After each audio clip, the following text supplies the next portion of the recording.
Halo semuanya, gimana kabarnya? Semoga selalu diberi kelancaran dan kemudahan di setiap aktivitasnya. Setelah beberapa lama vakum, akhirnya saya mencoba kembali untuk menghibur, tentunya dengan film-film yang seru, keren, dan menarik. Kali ini saya akan mencoba membawakan alur cerita film yang dirilis tahun 2017 silam. Kisah akan berfokus pada seorang laki-laki yang secara terpaksa harus mengeluarkan skill dewanya dalam mengemudi di setiap aksi yang sangat berbahaya. Namun di sisi lain, dia memiliki visi dan misi tersembunyi bersama wanita yang dicintainya. Apakah itu? Dan bagaimana cara dia bisa keluar dari dunia yang selama ini bertolak belakang dengan hati nuraninya? Yuk langsung saja kita mulai ceritanya.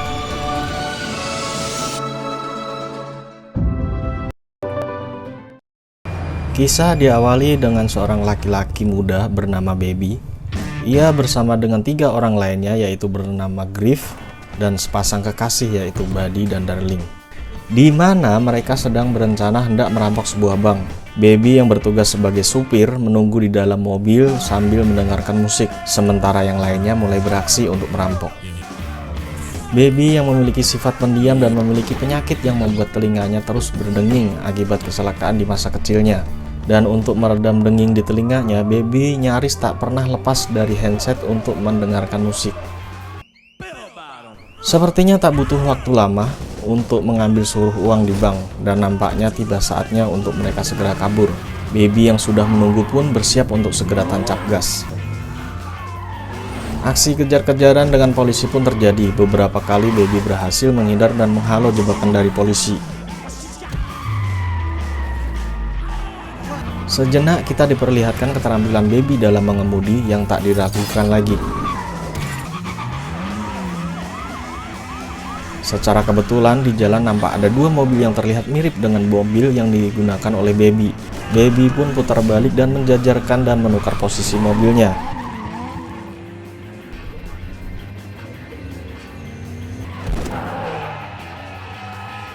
Dan dengan aksinya itu nampaknya Baby mampu mengecoh polisi dan membuatnya lolos dari kejaran polisi.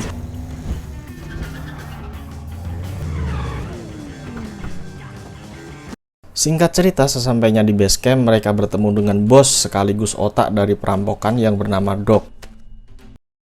Griff yang merasa aneh terhadap sikap Baby yang nyaris tak pernah berbicara bertanya kepada Doc mengenai kejiwaan Baby. Retarded. Retarded means slow. Was he slow? No. You don't sound. Is that what it is?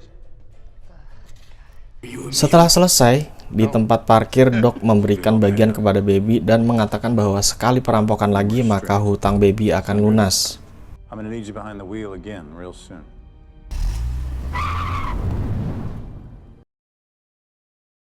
Sesampainya di rumah, Baby yang tinggal bersama dengan ayah angkatnya yang memiliki penyakit disabilitas bernama Joseph. Selagi Baby menyiapkan makanan, Joseph menyalakan TV untuk menonton channel favoritnya.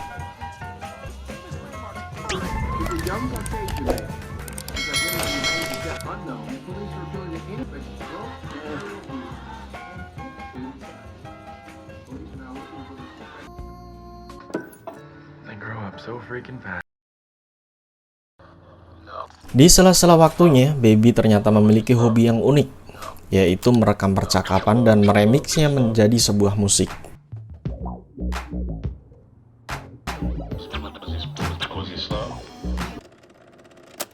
Tiba-tiba pandangan mata Baby tertuju pada sebuah kaset yang mengingatkannya akan kecelakaan yang menewaskan kedua orang tuanya.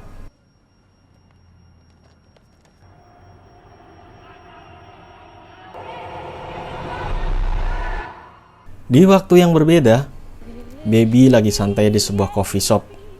Tiba-tiba pandangannya tertuju pada seorang wanita muda yang diketahui bernama Deborah. Deborah adalah pelayan baru di coffee shop tersebut. Mereka pun mengobrol dan nampaknya Baby terpesona dengan kecantikan yang dimiliki oleh Deborah. You are so beautiful. So what is it you do? I'm a driver. Oh, like a chauffeur. Sepulang dari coffee shop, nampaknya Baby terngiang-ngiang akan kecantikan dan senyuman Deborah.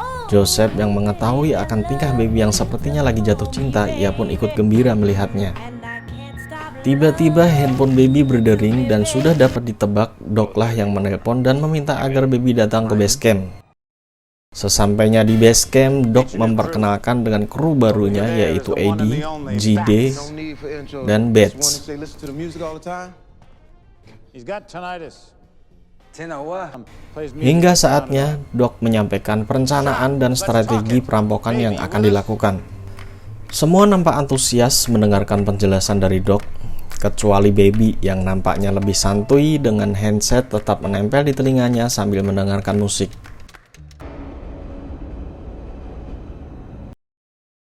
Hari untuk mengeksekusi semua perencanaan pun tiba. Kali ini mereka menggunakan topeng sebagai penutup wajah dan mereka pun beraksi. Seperti biasa, baby hanya menunggu dan berjaga di dalam mobil. Tak pakai lama, mereka pun berhasil menggondol uang yang mereka inginkan. Sepintas raut wajah baby nampak tak senang karena melihat ada satu petugas yang tergeletak tak berdaya. Karena di lubuk hati yang paling dalam, baby sebenarnya anti kekerasan, penyayang dan peduli akan sesama.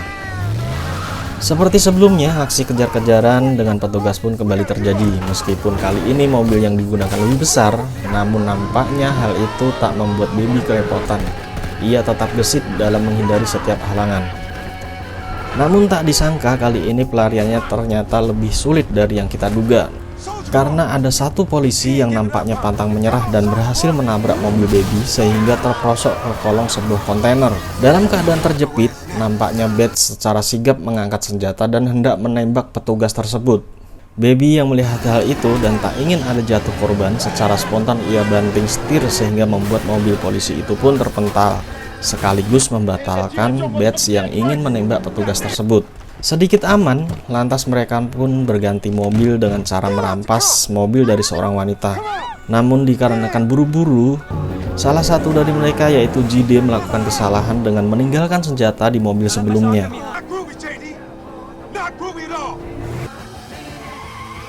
Singkat cerita, mereka pun berhasil lolos dan seperti biasa baby mendapat tugas untuk membeli kopi untuk mereka. Namun saat kembali di base camp, GD sudah tidak ada di kursinya yang ternyata sudah dieksekusi dikarenakan kesalahannya tersebut. Di tempat parkir, seperti sebelumnya, baby mendapat bagiannya dari Doc yang menyampaikan bahwa semua hutangnya sudah lunas. Namun sebelum pergi, Doc juga menyampaikan agar baby membuang sebuah mobil, di mana di bagasinya terdapat mayat GD. Sesampainya di rumah, baby menyampaikan kepada Joseph bahwa dirinya sudah selesai membayar hutang, yang artinya dia tidak akan merampok lagi. Joe pun merasa senang dan menyarankan agar baby bekerja sebagai pengantar pizza.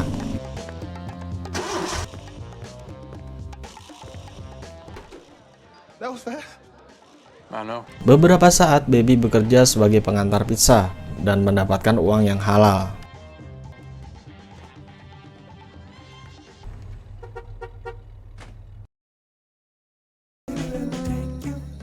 Hingga suatu malam, saatnya dia berkencan dengan gadis pujaannya yaitu Deborah di sebuah restoran untuk makan malam. Namun saat baby hendak membayar tagihan, si pelayan mengatakan bahwa sudah ada seseorang yang membayar, yang ternyata seseorang tersebut adalah Doc. Ia pun langsung menghampiri Doc berada. Dan ternyata Doc berencana mengajak baby melakukan perampokan kembali. Baby berusaha untuk menolaknya, namun Doc mengancam dan membuat baby tak dapat menolak keinginannya.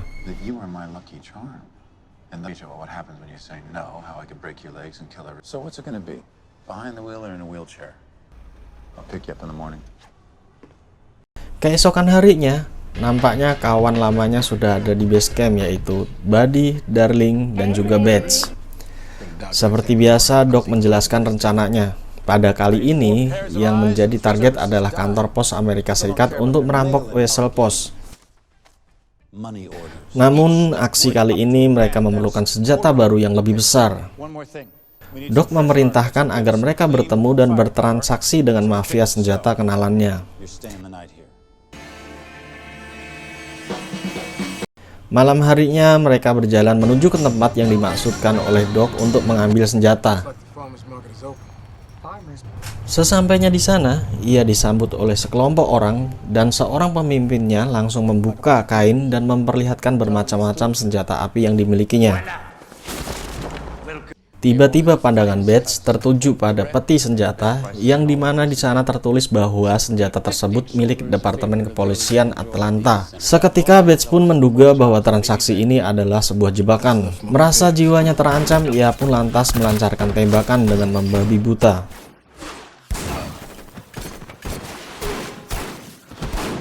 Aksi tembak-tembakan pun terjadi. Tak ketinggalan, Buddy dan Darling pun melancarkan aksinya. Tak pakai lama, akhirnya semua anggota mafia berhasil dilumpuhkan dengan mudah.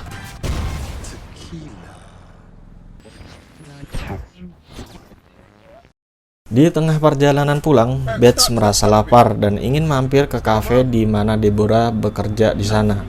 Awalnya Baby menolak, namun karena terpaksa, akhirnya ia menuruti apa kata rekannya itu.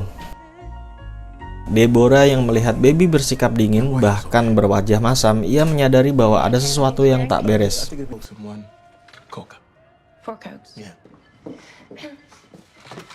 Setelah beberapa saat mereka makan dan minum, tiba saatnya untuk mereka melanjutkan perjalanan.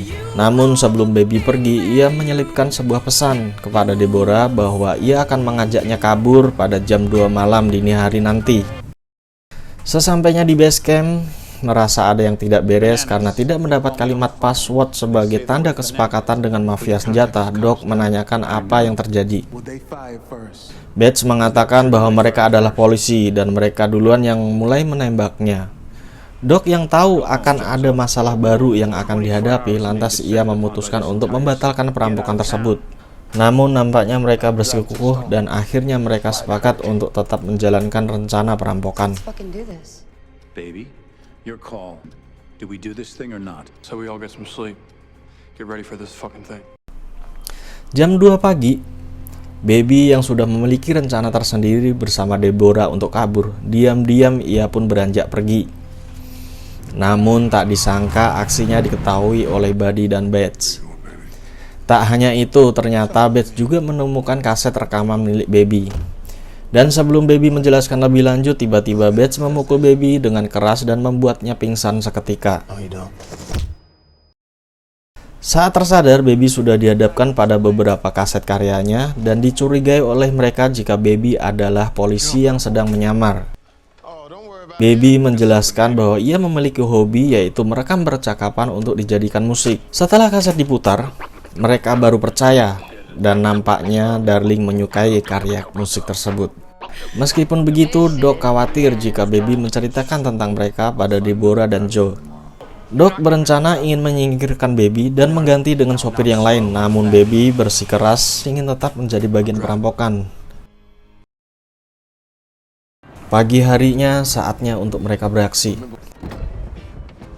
Buddy dan Darling masuk melalui pintu utama, sedangkan Bates masuk melalui pintu sisi yang lain.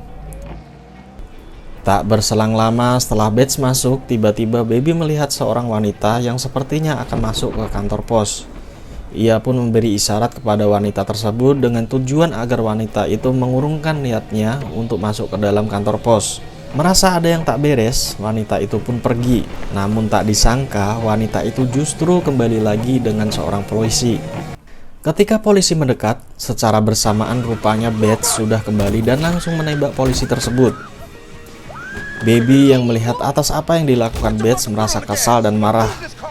Sejenak Baby enggan untuk menjalankan mobilnya. Sampai pada akhirnya dengan penuh emosi ia menginjak pedal gas dan menabrakkannya ke truk bermuatan besi yang tepat terparkir di depannya. Bates pun tewas seketika.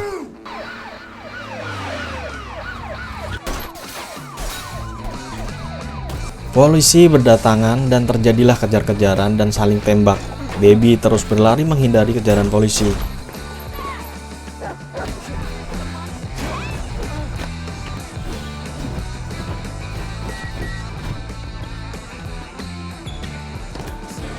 Ia berlari sangat cepat dan lincah sampai akhirnya ia menemukan mobil untuk dibobolnya.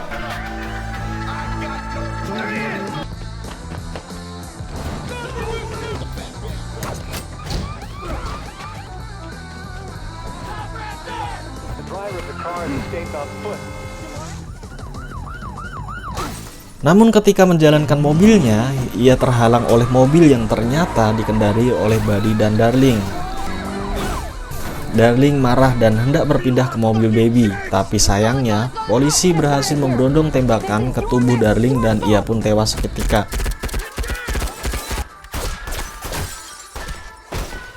Melihat kekasihnya tewas tertembak, Buddy marah besar dan kali ini bukan hanya polisi, Baby juga menjadi sasaran tembaknya.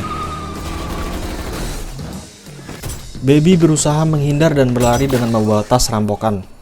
Kembali Baby berlari dan terus berlari. Sampai pada akhirnya Baby merampas mobil milik seorang wanita dan ia pun bergegas pergi untuk menemui Joseph.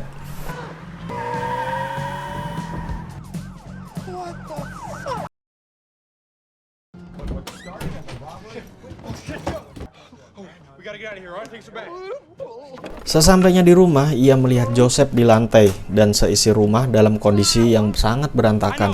Ia pun segera membawa Pong Jo dan membawanya pergi ke tempat yang lebih aman.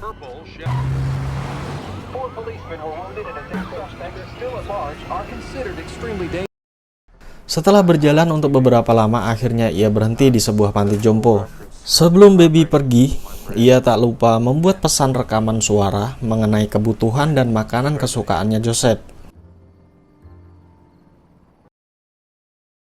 Singkat cerita, Baby mendatangi Deborah di tempatnya bekerja untuk mengajaknya pergi. Namun tak disangka, rupanya sudah ada Buddy yang sudah menunggunya di sana.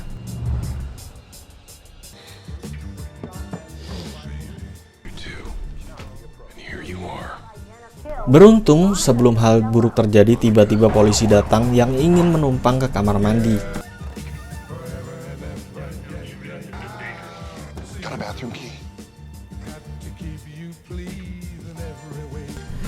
Dan ketika perhatian Buddy teralihkan dengan kemunculan salah satu karyawan, Baby tak mau membuang kesempatan. Ia segera mengambil pistol dan menembakkannya ke bahu Buddy. Baby pun berlari dengan mengajak Deborah bersamanya. Sampai di suatu tempat, Baby merampas mobil milik seseorang dan ia pun segera melesat menuju ke base camp untuk menemui Doc dan meminta bantuannya.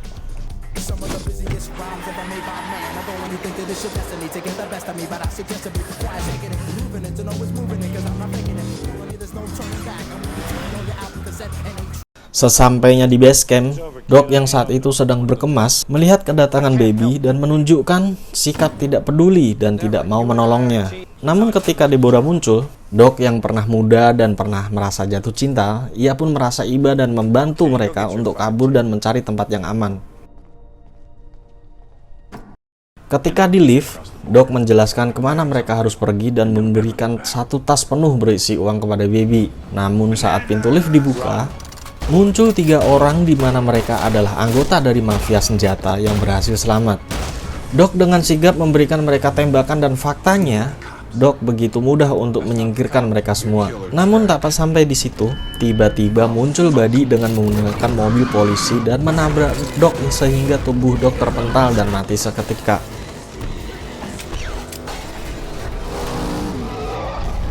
Baby dan Deborah pun menghindar dan berusaha kabur dengan menggunakan mobil. Aksi kejar-kejar pun terjadi. Meski dengan berjalan mundur, tapi nyatanya Baby mampu mengecoh Buddy dengan mudah dan berhasil menghilangkan jejak dengan cara berpindah mobil. Buddy terus mencari keberadaan Baby.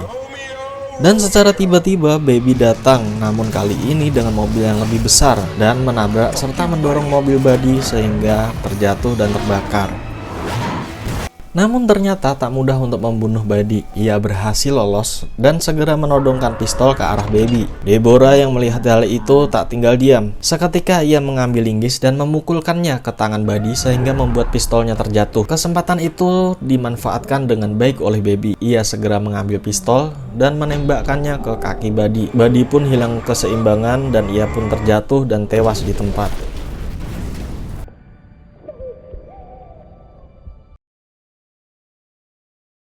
Keesokan harinya, mereka terus berkendara dalam pelariannya, namun kali ini Deborah lah yang menyetir.